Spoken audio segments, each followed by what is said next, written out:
I got it. This thing, we're checking out the race car. This thing's badass. It's pretty cool, man. 12-second car, maybe? Just been parked, I guess, you know. But everything works. Hey, what's up? Thanks for watching. This is my car buying video. If you like what you see, keep watching. If you don't, go watch something else. I'm gonna take you through step by step of what I do. Explain more along the way, because it's gonna be a long day. On our way to Compton right now. And we're gonna go pick the car apart. There he is.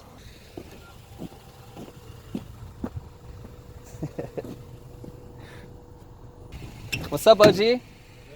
So I was just telling the camera how you're the one that got me in this mess to begin with. Yeah, right. I was like, what do you mean, yeah, right? It's your fault that I have all these cars. True OG since what, 94, 95?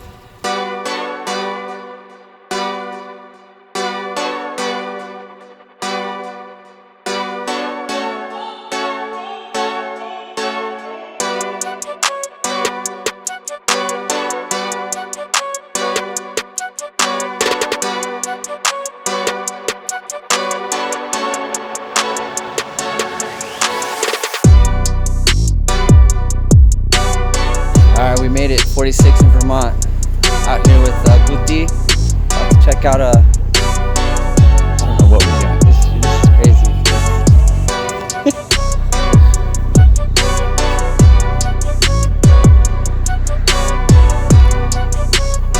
We out here. 46 I mean.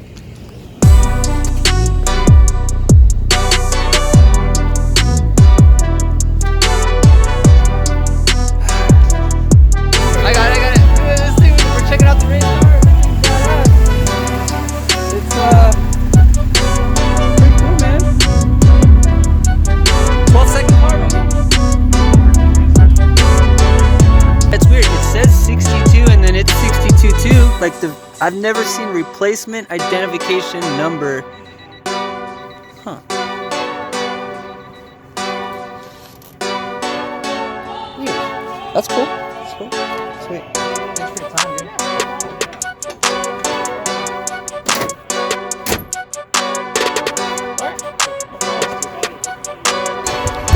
We're out here, not hitting shots.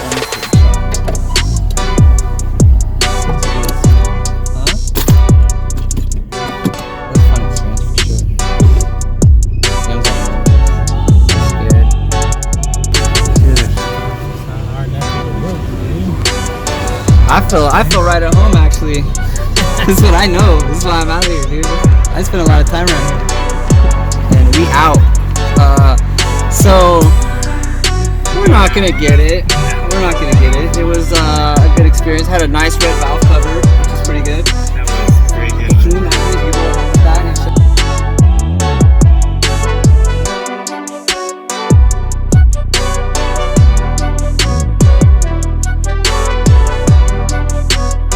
Take you through step by step of what I do when I'm looking to buy a car.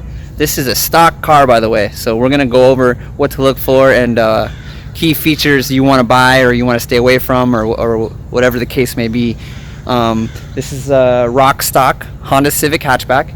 It's never been modified. It has everything original, so you want to go check out the obvious. The VIN number. You want to start with the VIN number, and you want to make sure the VIN number matches the title of the individual selling the car. You want to check out the miles. You want to see if the miles match. And if the dash cluster has been changed, you want to know why. You want to understand why. You want to see if it's a salvage title. You want to make sure that the check engine light's not on. You want to make sure that there's no back fees. I have a bunch of people always.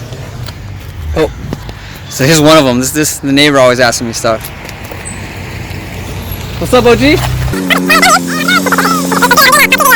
It's very important to make sure that the VIN matches the dashboard. You really want to look into that. So obviously, make sure the plate matches the title, okay? You want to pop the hood and make sure it has all the stock components that can allow you to pass smog. So if you look, has a stock air intake, stock catalytic converter, stock manifold. Everything is stock and it looks like it goes there. You also want to look to see if any of this has been changed, crashed, smashed or hit. If it's been hit and smashed, you want to then go look under the car. You want to look everywhere to see how bad it was hit. This car, I know for a fact, it's never been hit. A lot of impacts are super visual, and you just want to look closely. Another thing you want to check to see if the car has been repainted. So if you look here, you can see that it's all original. There's no overspray. All original, no overspray. The door jambs are the original color as the car, same color as the car. Everything in this car is rock solid. Very important to check the VIN numbers. You want to do your due diligence on back fees, vehicle registration, tickets, liens. So call AAA, call DMV, do a Carfax or whatever they're called. This is a car, looks pretty good, but if you look closely, this isn't the original trunk lid, because when I bought it 10 years ago, the guy had a carbon fiber trunk lid. So I sold the carbon fiber trunk lid, found a different trunk off a different car, along with the bumper. So this bumper does not match this car. You can also look, if you look carefully, there's two different colors. So this door was painted. This is actually the factory color. This door has been painted. There are little quirks to this car that are clearly not from the factory. But let's take a look at another Civic hatchback, because we're looking at Civic hatchbacks today. It's Civic hatchback day, and we're gonna go. The guy that got me into Hondas, so he and I are gonna go out to Compton and take a look at another Civic, just like one of these Civics. So here's a car that is completely the opposite of the first car you just saw. So this car has every aftermarket part you can imagine, from the taillights to the wheels to the suspension. Has an aftermarket alarm. Everything on this car has been changed. The seats are from a different car. It's a race car. So everything has been changed on this car. If you look closely, it has been repainted. You can look really close and see where it has a little bit of overspray, and they didn't mask it very well. It's not the best paint job. Look carefully. It's got some aftermarket mirrors, and you can see the mask job isn't perfect. And it's okay, because to me it's a race car, and it does really well on the track, and it's probably a low 13-second car the way it sits. The kids love it. We have a lot of fun with it. The plan is to have the wife do a little bit of autocrossing, maybe a little bit of drag racing in it. But again, this car has been monkeyed with from front to back, and so you may or may like that. You may not like that. You have to really assess what you want, and is it worth it? If it's going to be a daily driver to get you to and from school, it's going to get you in trouble. So you really want to look at the paint. Let's start with the paint. You can tell how much newer this paint is than the original paint, and why, and does it match, and did they do a color change, and are you okay with that? So the original color on this car was white. It's been repainted white, but a lot of times when a car has been repainted, they're hiding something. It could have been crashed. They put a lot of Bondo on it, and now it's a pile of crap. Another really important thing you want to look for is wiring. Has any of this been cut or changed? And if so, how and why? What did they do?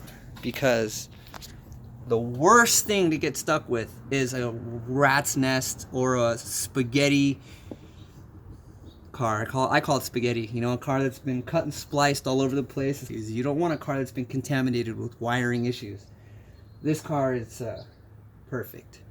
But I've had some cars that have wiring issues. I've caused wiring issues.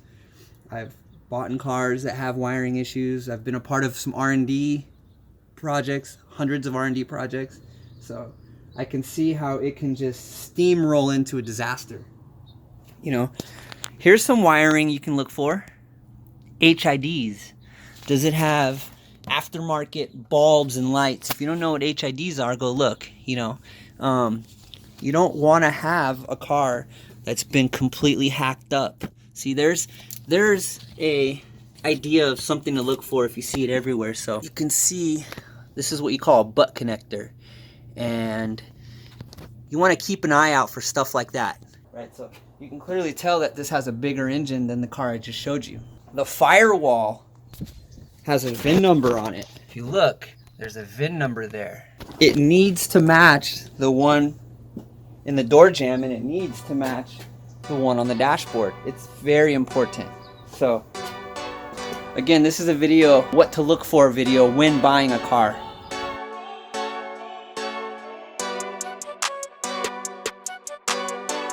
Missed the burger, but man, it was good. Thanks, Young. No problem, dude. Anytime.